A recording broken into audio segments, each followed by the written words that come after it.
G'day cocktail lover, what can I get for you today? I want a cocktail with Irish whiskey. I feel like I don't explore Irish whiskey enough. Good timing! It's actually Irish Whiskey Day this week, so we can do this and treat it as a warm-up for St. Patrick's Day. How is Irish whiskey actually different from other whiskies? Irish whiskies tend to be smoother and less aggressive than a lot of other whiskies, so it can be much easier to introduce people to whiskies generally through the Irish version. You rarely get peated Irish whiskies, and that makes some people stay back from Scotch. Also, Irish whiskies are less likely than other whiskies to dominate a cocktail. Which came first, Irish whiskey or Scotch? I don't want to start a fight with my Scottish cousins, and records that far back are kind of murky, but the records we do have make a pretty strong case for it was first distilled in Ireland. How far back are we saying? It probably goes back around 1,000 years. The actual written records we have go back as far as 600 years. In that, it was referred to as aqua vitae. Ah, water of life. Yes, aqua vitae is Latin for water of life. In Irish, that's Uisci Baha, which ended up mutating into the name we know today, whiskey. So what Irish whiskey cocktail are you going to make for me today? Lots of options, but I'm going to keep this fairly simple and keep the Irish front and center. I'm going to do a variation on an old-fashioned I call an old-fashioned Irish breakfast. Is that some stereotype about Irish people drinking at breakfast? Well, there are a lot of slurs against my people about the drinking. The name is actually a reference to there's some breakfast-like flavours in the drink.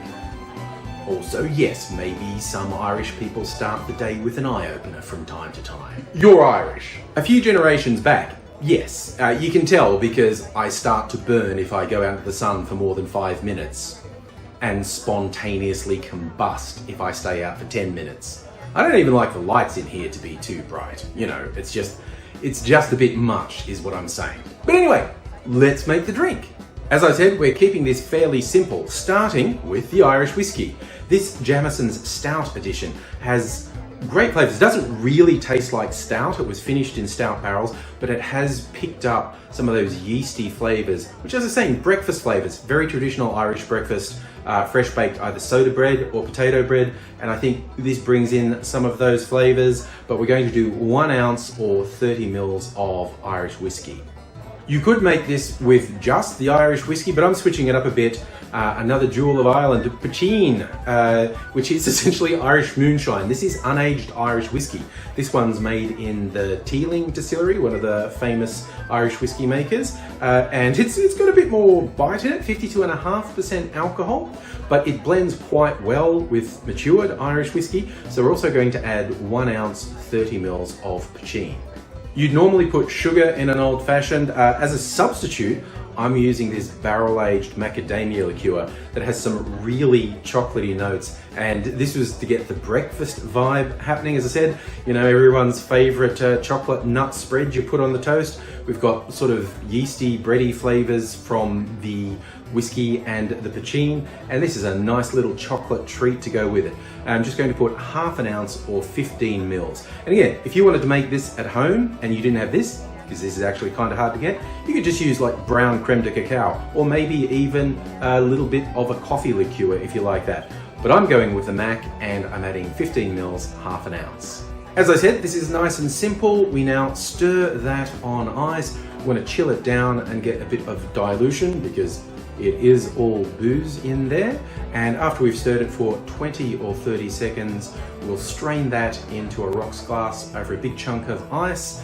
And if you want to make it look nice, we do a twist of orange, you know, express some oils over the top, wipe it around the rim of the glass, and serve that. Hey, I love putting a maraschino cherry with a cocktail as well, so why not do that as well?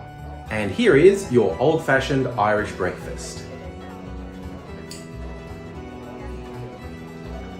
Well, those flavours do work well together. Look, I don't want to say I drink this for breakfast, because that'd be bad. I think I'd drink this for breakfast though. Or, you know, or other times of the day as well. Glad you like it. And if you want to keep exploring Irish whiskey in cocktails, there are a lot of cocktails specifically designed to complement the flavours of Irish whiskey.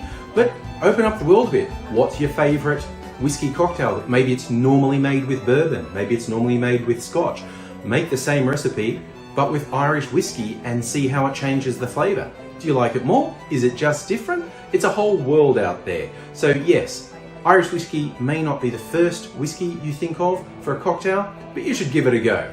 Cheers.